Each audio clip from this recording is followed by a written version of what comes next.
I want to start this presentation by just little survey. People who have been in stress for the last 1 week, please raise your hands.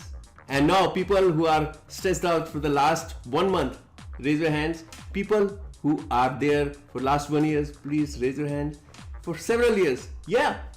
See, everybody is raising their hands. Why? Because of we are all stressed out. Stressed out of what? Stressed out of COVID, stressed out of overburden, stressed out of our targets, stressed out because we are stressed out. Don't we all have the responsibility as professional speakers and as authors and as thought leaders to take the charge in our own hands and make this place a humorous place, this world a better place, by taking the cues from inspiring personalities in our lives and the lives of our own people.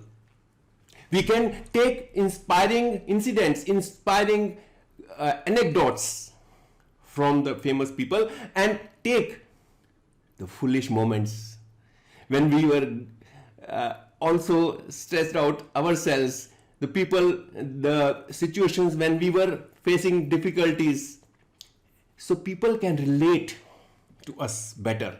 Because when we make ourselves vulnerable, that's when people relate to us. And then they said, yes, this guy is amongst one of us. And then we can talk, at the same level. And that's where the doors open to their thinking. So let's discuss a few techniques of how we can, as inspiring speakers, make the audience dance to our tunes. Yes, you heard it right. Yes. Number one, you have to tell the audience to stand up for themselves. Stand up. Give themselves a standing ovation.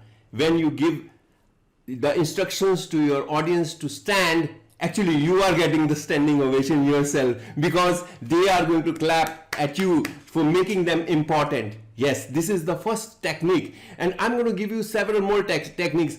Another technique that I use is when I'm in front of large audience, I divide the audience into 3 parts, and I say the left people, the middle people, and the right people. Okay, so when I say left, the people who are on the left will stand up, and people who are in the middle, they will be given instructions to stand up again, and the third one, the right people also will stand. So I will say left, right, center, center, left, right, and people will dance to the tunes. They will stand and clap for you. So you will get standing ovation for no reason. So this is one technique that every motivational speaker can use. And people actually are doing themselves a disfavor. They are catastrophizing.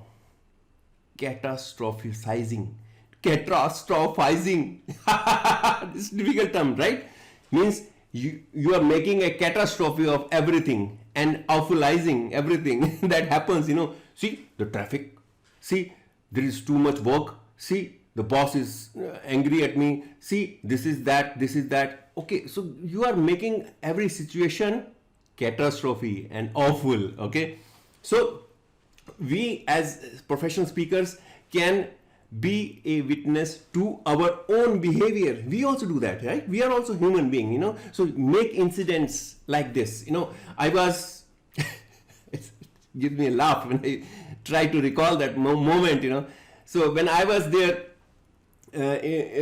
speaking in front of 500 people at a 5-star hotel, and I was, as my turn was coming to speak, so I asked this lady, where is the washroom?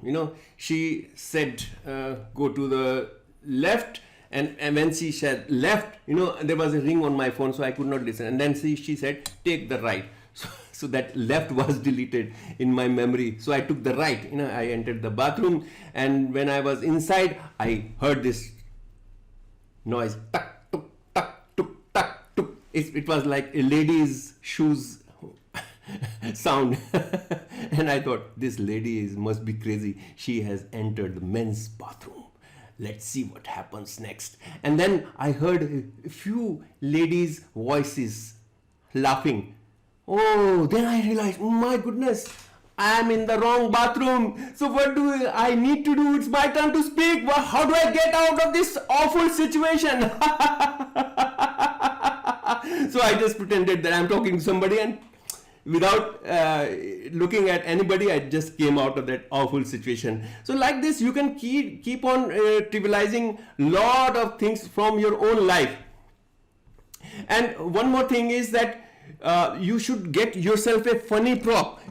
This is like a prop, Buddha, reading book, it looks like a small boy, but actually reading a book, how is it possible? So we can create a story, that when I was a child, I was very studious, I was looking so cute, and this is the way to create stories out of nothing, And something we need to do about, just give me a moment. Like this, when you have forgotten what to say, just give me a moment, and give yourself a pause, like this. Oh yes, I recall now.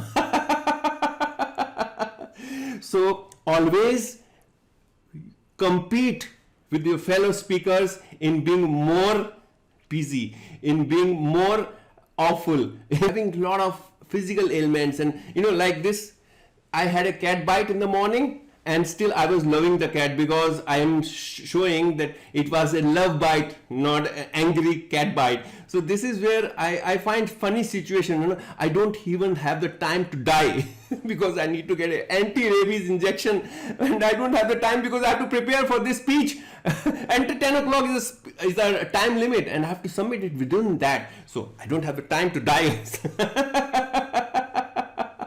So like this, you have to feel confident that yes, you can take charge of any situation, even if the things are going wrong. Well, you have the sense of humor to your side, and that's what I would say, it comes in handy.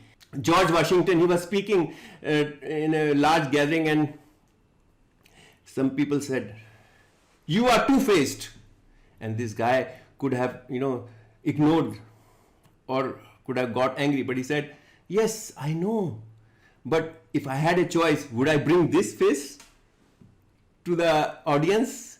So that he laughed at it. He said, because he didn't like the face, so this is an awful face, and why should I bring the awful if I had two faces? So this is where I end my talk. Thank you very much. Bye bye. God bless you.